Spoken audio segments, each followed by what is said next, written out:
In my last video, someone commented and said, "Teach me React Native." Now here's the thing, I'm not a React Native dev, so I could have just ignored it, but instead, I did something kind of nerdy.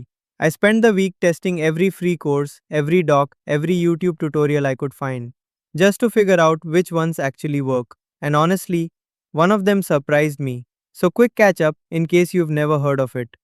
React Native is a framework that lets you build mobile apps, both iOS and Android, using JavaScript and React. Here's the part people don't expect though.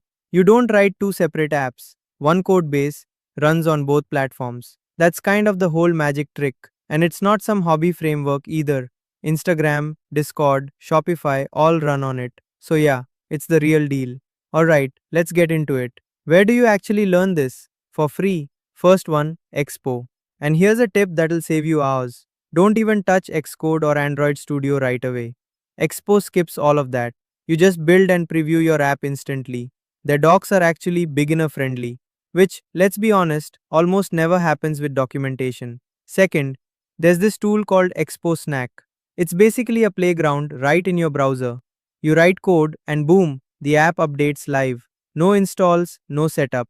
If you just want to poke around before committing to anything, this is where you start. Third, FreeCodeCamp. They've got a full React Native course on YouTube, completely free. It's long, sure, but it's project based. So you're not just watching, you're actually building something with them. And last one, this is the one that surprised me. Programming with Mosh has a free crash course too, classroom style. Perfect if the other ones feel a little too loose for you. So here's the real path. Start with Expo.